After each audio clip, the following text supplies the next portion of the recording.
नमस्कार। दिल्ली में हुए विस्फोट की दुखद घटना ने हम सभी को स्तब्ध कर दिया है।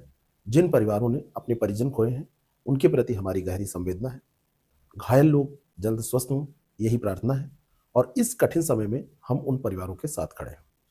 आज हम एक ऐसे विषय पर चर्चा करने वाले हैं जिसका शीर्षक है दिल्ली विस्फोट, डिजिटल मीडिया और सच की जंग।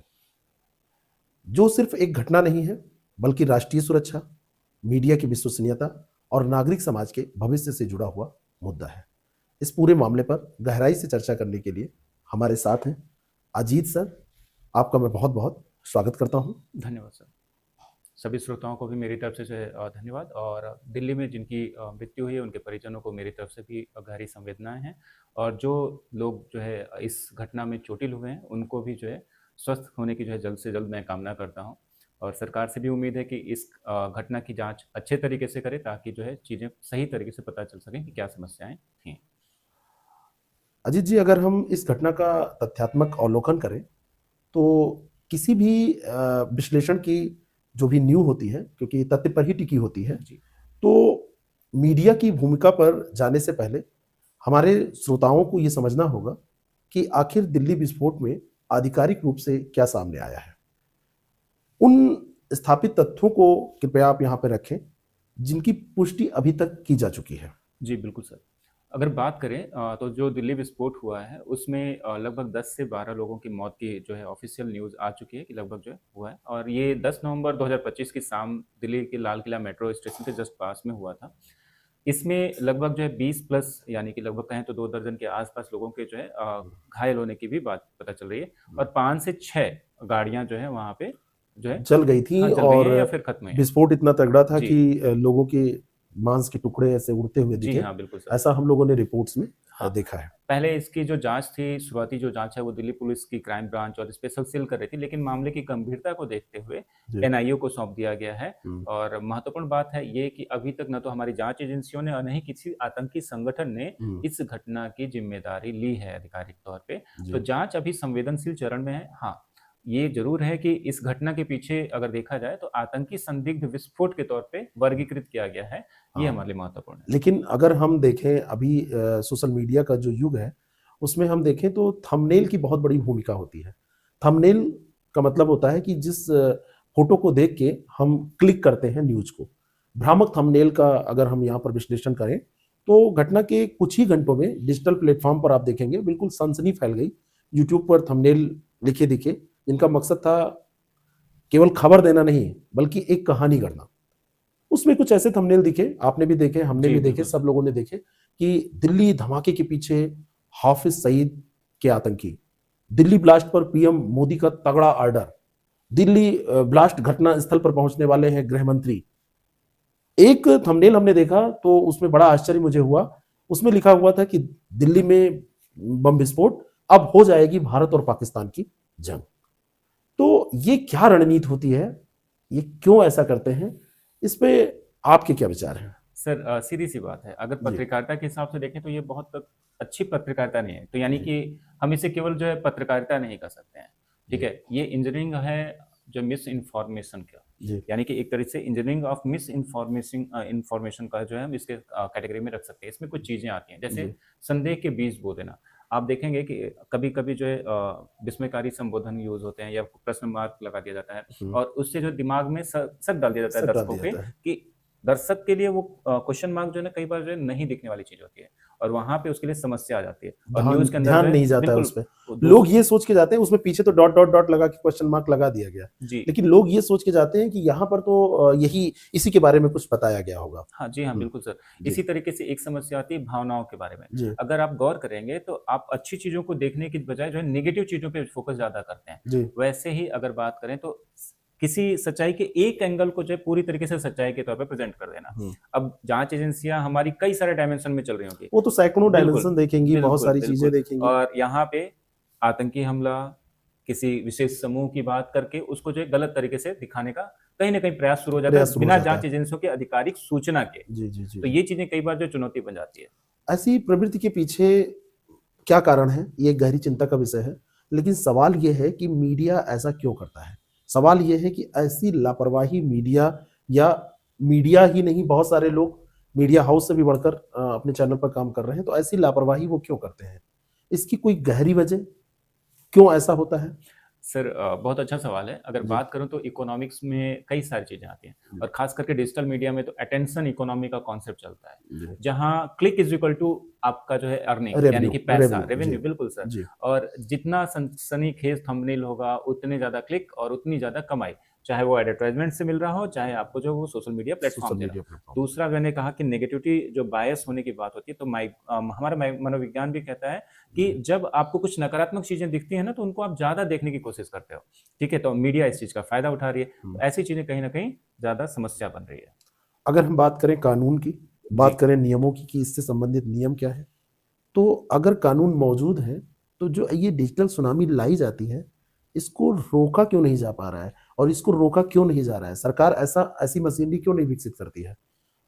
कानून तो बन गया है, जी सर। अब नए एक्ट आए हैं और कानून बन गया है, तो इसको रोकने का प्रयास क्यों नहीं सर होता है? सवाल बहुत अच्छा है और इसके पीछे 3 कारण मुझे समझ में आते हैं। एक तो कार्यान्वयन में ढिलाई, हुँ। नियम मौजूद हैं लेकिन उन्हें पूरी तरीके से लागू नहीं किया हाँ, सकता। हाँ। दूसरा डिजिटल प्लेटफ़ॉर्म का वैक्यूम, हुँ। यानी कि टीवी के जो नियम हैं वो डिजिटल प्लेटफ़ॉर्म पे पूरी तरीके से लागू भी नहीं यानी होते। कि जो मीडिया हाउस है, मीडिया हाउसेस पे जो चीज़ें लागू हैं, वो किसी फ्रीलांसर पे ऐसे लागू नहीं है। डिजिटल मीडिया पे भी नहीं डिजिटल लागू, मीडिया यानी कि पर आप जो है वाईटी पे आते हैं, वो चाहे आईटी जिसकी पे बात लागू नहीं करेंगे, है। वहाँ पे अभी उस तरीके के नियम लागू नहीं है जैसे आप टीवी पे न्यूज़ रिपोर्टिंग की बात करते हैं। जी। और तीसरा है ज़िम्मेदारी का अभाव। व्यूज़ की दौड़ में कहीं न कहीं सच और नैतिकता रास्ते में ही जो है दम तोड़ चुके हैं, यानी कि लेकिन उनको जो ल है गिरा लेकिन दिया गया लेकिन है। सबसे ज़्यादा ज़रूरी है कि अगर आप कोई भी किसी भी तरीके से किसी को, जैसे उसको कहते हैं कि सोशल मीडिया इन्फ्लुएंसर है, तो आप इन्फ्लुएंस क्या करेंगे? आप बिल्कुल। नकारात्मक चीज़ों को फैला रहे हैं। आप तुरंत एक छोटी-सी घटना हुई या बड़ी घटना हुई या कैसी भी घटना हुई, वहाँ पर केवल आप व्यूज़ पाने के लिए ऐसा कर दे रहे हैं कि बस लोग देखें उसको, आप युद्ध करा दे रहे हैं। आपको याद होगा जब भारत-पाकिस्तान के बीच में ऑपरेशन सिंदूर हुआ, उसके पहले जितने भी ये सोशल नेटवर्किंग प्लेटफ़ॉर्म थे, उन सब ने कई बार युद्ध कराया, हाँ, है बिल्कुल। ना? उसको बहुत पहले ही और बहुत बहुत पहले, विकराल लेवल पे करा दिया। जबकि पता नहीं ये कार्य पाकिस्तान के कितने जो है एयरप्लेन गिरा दिए, सैनिकों को मरवा दिया। उसी तरीके से पाकिस्तान में भी सोशल मीडिया ने किया कि भारत के पता नहीं कितने जो है प्लेन जी। गिरवा दिए, कितने सैनिक मरवा दिए। तो ये सब चीज़ें तो बिल्कुल चली रही हैं और मेरा सर एक चीज़ मानना है हुँ। कि अगर आप इन्फ्लुएंसर हो, जी। तो आपकी नैतिक ज़िम्मेदारी उतनी ही ज़्यादा है कि आप जिसको इन्फ्लुएंस कर रहे हो, उसे सही रास्ते पे सही लेके जाओ रास्ते पे ले जाओ। और सिविलाइज़्ड सोसाइटी का पार्ट बने रहने दो। सामान्य व्यक्ति से ज़िम्मेदारी तो आपकी वैसे भी ज़्यादा हो गई, क्योंकि बिल्कुल। कोई व्यक्ति अगर अपने परिवार में बात करता है, किसी से बात करता है, तो 2-4 लोगों तक ही भ्रामक तथ्य पहुँचा सकता है, गलत जानकारी दे सकता है। लेकिन अगर आपके पास सब्सक्राइबर्स हैं, आपके पास फॉलोअर्स हैं, तो आप तो बल्क में बहुत बड़े एक मास पब्लिक को आप प्रभावित कर रहे हो। जी। तो ऐसे युद्ध कराना, ऐसे केवल व्यूज़ पाने के लिए ऐसी रिपोर्टिंग करना, और उसमें अगर सिस्टम इतना कमज़ोर है, उसको सिस्टम नहीं पा पा रहा है, तो मुझे लगता है कि जो ज़िम्मेदारी है वो नागरिकों को ही उठानी पड़ेगी, नागरिकों की ज़िम्मेदारी है, और लोग खुद को गलत जानकारी से अगर बचा पाएँगे, तो वही सबसे सही उपाय होगा। और इसके लिए लोगों को क्या करना चाहिए? सर इसमें डेफ़िनेटली लोगों हुँ। की ज़िम्मेदारी अपने आप बढ़ जाती है और इसका बहुत सरल तरीका हो सकता है कि जैसे आप ये समझिए कि थंबनेल का मतलब खबर नहीं होता। जी। वीडियो देखें, थंबनेल नहीं। दूसरी बात है, अगर आपको एक किसी भी चैनल पे या कहीं भी देखिए, ऐसी सबसे न्यूज़ेज़ बड़ी मिलती बात हैं। ये है जी, कि थंबनेल देख के ही वीडियो देखने जा रहे हैं। बिल्कुल। लेकिन अगर आपको जैसे मान लीजिए किसी भी ऐसे प्लेटफ़ॉर्म पे जहाँ पे आपने थंबनेल में देखा और कुछ हाँ, वहाँ पे वीडियो के अंदर ऐसी ऐसा चीज़ों पे नहीं बात मिला, की गई जो कि गलत है, गलत वो है। मिस इन्फॉर्मेशन की तरह है, तो हुँ। आप उसकी रिपोर्टिंग भी कर सकते हैं। हुँ। दूसरा, जब आप कहीं पे यूट्यूब पे या कहीं भी सोशल मीडिया पे आप देख रहे हो, तो उसके बाद जो अन्य स्रोतों से भी उसको वेरीफ़ाई करें, चाहे कम आप से कम किसी को न्यूज़पेपर या शेयर करने से बिल्कुल, पहले आप बिल्कुल। देख लें। क्योंकि होता क्या है, जब ऐसी इन्फॉर्मेशन सामने आती है, तो ऐसी इन्फो को हम शेयर करने तुरंत चल देते हैं। हमने उसको लिंक निकाला और व्हाट्सएप पे शेयर कर दिया, अपने फेसबुक पे डाल दिया, तो जी। वो तो हम और ज़्यादा प्रसारित करने का जी कार्य हाँ, कर रहे हैं। बिल्कुल सर और हुँ। इसके अलावा जो सबसे महत्वपूर्ण चीज़ है वो है आधिकारिक बयान का इंतज़ार करना। जी। आप चाहे वो कोई भी हो, विभाग, मंत्रालय, सरकार, उसके द्वारा जब तक आधिकारिक बयान नहीं आता, आप उसके अलावा बाकी चीज़ों पे उतना जो है विश्वास नहीं कर सकते, जब तक कि आपने खुद जो है आँखों देखा हाल न देख लिया हो ना वहाँ पे देख या ना लिया हो। समझा हो। और जी। जो मैंने कहा कि भ्रामक अगर कहीं पे भी आपको कंटेंट दिख रहा है, जैसा कि आपने कहा कि थंबनेल देख कर के हम जाते हैं, तो हुँ। थंबनेल देखने के बाद अगर हमें कोई भ्रामक जानकारी मिलती है ना, तो हम क्या करते हैं, स्किप कर देते हैं कि ठीक है, स्किप ये कर वीडियो देते फालतू की है, हम हैं। नहीं हुँ। देखेंगे। हुँ। लेकिन उसकी रिपोर्टिंग करना आपकी और हमारी नैतिक ज़िम्मेदारी बनती है। रिपोर्ट कर देना चाहिए। बिल्कुल, यूट्यूब को या जो भी डिजिटल मीडिया है या प्लेटफ़ॉर्म है, उसको आप रिपोर्ट करिए कि भाई यहाँ पे ये चीज़ गलत दिखाई जा रही है। क्योंकि इस वर्चुअल दुनिया में सबसे बड़ी दिक्कत ये है कि अगर सामने कोई कुछ बोलेगा, तब तो उसको पिटाई भी बिल्कुल। कई बार लग जाएगी। हाँ, बिल्कुल। लेकिन अब कोई कहीं बैठा है, एक स्टूडियो से वो बना रहा है, तो उसकी मॉनिटरिंग ना जनता कर सकती है सीधे, और ना, जैसे कि आपने बताया कि नियम तो हैं, लेकिन एक तो इतने ज़्यादा यूट्यूब चैनल हैं, इतने ज़्यादा फेसबुक चैनल हैं, इतने ज़्यादा अन्य प्लेटफ़ॉर्म पर लोग एक्टिव हैं, तो सबकी मॉनिटरिंग इसीलिए कठिन भी हो जाती सर, है। तो इसलिए इन जो मीडिएटर प्लेटफ़ॉर्म्स हैं, यानी जो डिजिटल मीडिया प्लेटफ़ॉर्म्स हैं, जैसे फ़ेसबुक आपने नाम लिया, सोशल मीडिया में आपका जो है यूट्यूब है, व्हाट्सएप है, इन सब की अपनी ज़िम्मेदारी बनती है, क्योंकि उनकी भी अर्निंग उससे जुड़ी हुई है जी, और उन्हें इस तरीके से क्रॉस वेरीफ़ाई करने की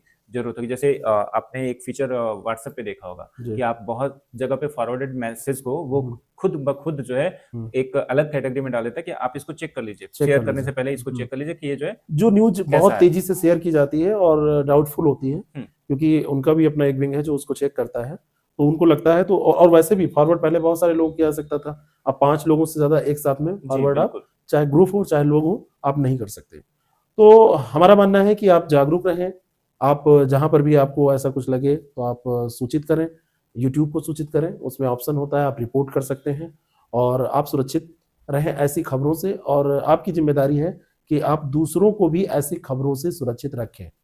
और कोशिश करें कि ऐसे चैनल जो हैं, उनको आप फ़ॉलो करना बंद ही कर दें तो ज़्यादा अच्छा रहेगा।